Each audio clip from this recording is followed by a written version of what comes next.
बुद्धि की परीक्षा।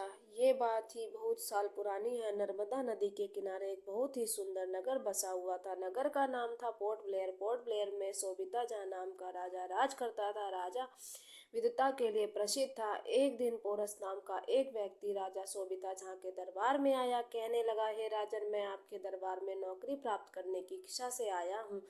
आप जो भी काम मुझे दे मैं करने को तैयार हूँ। वैसे मैं पढ़ा लिखा हूँ, युवक हूँ। राजा बोला, हम तुम्हारी परीक्षा लिए बिना तुम्हें नौकरी नहीं दे सकते। यदि तुम हमारे यहाँ नौकरी करना चाहते हो तो हमारे दरबार में सुबह ही हाजिर हो जाना, परंतु याद रहे कि तुम कोई भी उपहार हमारे लिए नहीं लाना, बट बिना उपहार लिए खाली हाथ भी मत आना। सारे दरबारी राजा का मुंह देखने लगे। पोरस ने सिर झुकाकर अभिवादन किया और जो आज्ञा कहकर चला गया।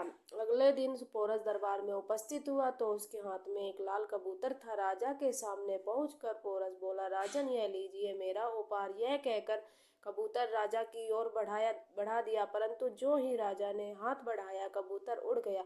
राजा ने कहा, पहली परीक्षा में तुम सफल हुए हो। इसके पश्चात राजा ने धागे का एक छोटा सा टुकड़ा पोरस को देते हुए कहा, कल हमारे लिए इस धागे से आसन बुनकर लाना, हम उसी आसन पर बैठेंगे। पोरस ने धागा लिया और जो आज्ञा राजन कहकर चल दिया।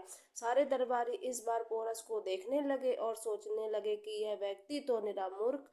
पर शाम को पोरस ने राजा के नौकरों के हाथ एक सीख भिजवाई और कहलवाया, इसका बना चरखा रात तक मेरे पास पहुंचवा दीजिए, सुबह मैं आसन लेकर आ जाऊंगा। राजा पोरस का मतलब समझ गया। अगले दिन राजा ने अपने सिपाहियों के हाथ कुछ फूलों के बीज भेजे और कहलवाया, कल सुबह इन बीजों से उगे फूल खिलते पौधे लेकर हाजिर हो जाओ। पोरस ने सिपाहियों को 2 गत्ते के डब्बे दिए और राजा के पास संदेश भिजवाया, राजन, मैं बहुत गरीब आदमी हूँ। इन डब्बों में एक में धूप और एक में हवा भेज कर भिजवा दीजिए। फूल खिल जाएंगे और मैं लेकर दरबार में हाजिर हो जाऊंगा।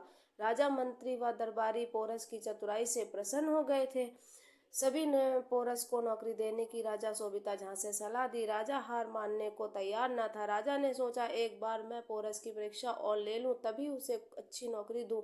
राजा ने अपने सिपाहियों से पोरस के पास सूचना भिजवाई, राजा का आदेश है कि तुम सुबह राजा के दरबार में हाजिर हो, बट न तुम पैदल दरबार में आओ और न ही घोड़े पर, न तुम वस्त्र पहनकर दरबार में आओ, न इनके बिना। राजा की इन शर्त से सभी दरबारी व सिपाही सकते में आ गए। वे सोचने लगे कि आज राजा की सूचना पाकर पोरस रातों रात नगर छोड़कर भाग जाएगा। वे सोच रहे थे कि शायद राजा सोबिता झा को पोरस की बुद्धिमत्ता पर शक है और उसको नौकरी नहीं देना चाहते, इसी कारण ऐसी अटपटी शर्तें रखी।